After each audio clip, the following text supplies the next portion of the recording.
that brings us to the state of the buy-to-let market in terms of, right, an investor coming in.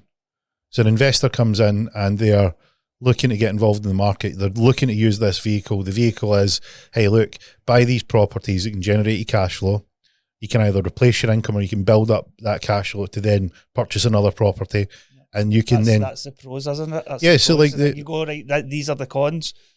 And that even that rule that's in where, as you said, like you can put a tenant in a property, you can't get them out as at 6 months. Yep. So they can get in there, just say, I'm not paying. What are you going to do? But the government have hamstrung you, and this is the thing is that where you get to the point where you have someone who, they don't have the full picture, they haven't understood it fully, and they'll say something like, oh yeah, I want to get into buy-to-let properties. They purchase something, they put the money up, and then they don't realise that they haven't looked at the rules properly. And when something happens, they go, right, I need the tenant out, and they go, you can't do it. Yeah. They go, well, why? Because they're not up to speed with how it works. Yeah. If I'm speaking to my investors and they're asking, right, look to get into buy-to-let, and you're going to them, well, all this stuff's in place, so why would you? So it's scaring a lot of investors off. So this is why we're trying to obviously educate them in the service accommodation short-term let market, because it's not as bad as what the buy-to-let market is, dealing with tenants, dealing with evictions, dealing with courts, etc., etc. Well, the thing with serviced apartments is that, to argue the con of the serviced apartments is the looming regulation that sits. The government are trying to do in serviced apartments what they've done in the buy-to-let market.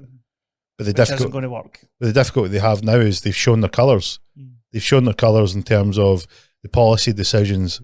There's only two outcomes. You can either only say the government are incompetent beyond belief, that they don't understand the cause and effect of the rules that they're bringing in, and the unintended consequences of that. But they do it so regularly that you can only come to a conclusion that they must know, because it's happened with regularity, that now they must understand these policy decisions are impacting the market to a point where it's detrimental. There's no one that looks at the full picture properly and analyses the data properly can come to a conclusion that that's a good idea. Yeah. But the government seemed to want to push on with it. But the overwhelming situation with the serviced accommodation was the massive pushback from the hosts. So the courageous hosts said no. Yeah. The government brought in the rule and says, look, we're going to pen stroke another rule in, we'll just pen stroke it in. Just the same as you must wear a mask, you must stay 6 feet away from everyone, you must stay in your house. They just pen rules. And we now know that none of that was based on any evidence. None of it was based on any fact. And they were away partying while they were doing it. It wasn't what was good for the goose was good for the gander. Yeah. They were literally saying to you, don't see your family, treat everybody like a leper. Meanwhile, they're away doing, don't go to your family's funerals. They're treating it as business as usual. Yeah. The government were running a total mock in the United Kingdom. And you go, well, these are the people that are pen stroking these rules, and any reasonable person would look to that and say, we must now review what they're doing and hold them to account. And if they don't listen to us, we must now make a stand and say enough's enough. Yep. And that's what's happening with the serviced apartments, because they're getting, even in the Court of Sessions, the appeal was upheld by Lord Baird. He said, look, you can't do this. It's unlawful. What you're doing is unlawful. But they're still cracking on. They're still pushing on with it. Like, there's not enough people out there who'll say no. That's the issue. Everybody's just bound down to what they're trying to put in. Short-term let licenses, or I need to get a short-term let license. No, you don't. Stand up, and that's a big issue. There's just not enough people. The easy way to ask people is you say, look, why do you think you should get a license? Yeah. Right.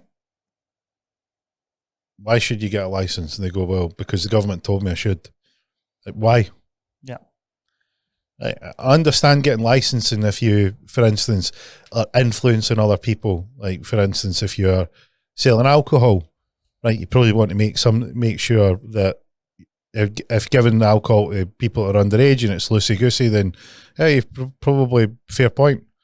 If you're licensing, for instance, people that are on the road, you need to make sure they're fit and proper to be on the road because they're driving vehicles that can kill someone. Right, but someone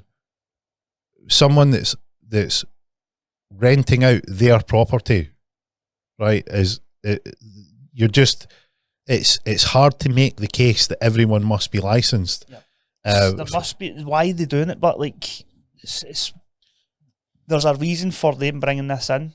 Obviously, the stuff they're telling you why they're doing it isn't true.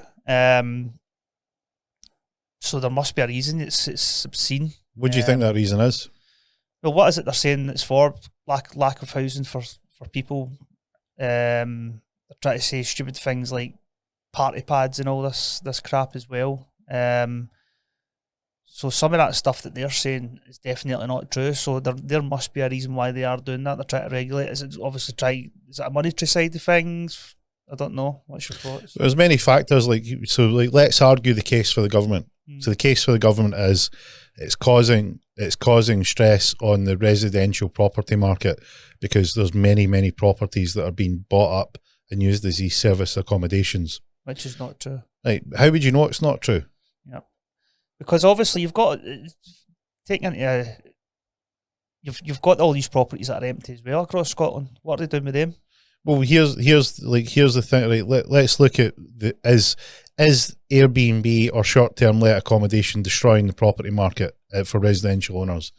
Right. Well, you got to take a look at that, and you got to measure up how many there are.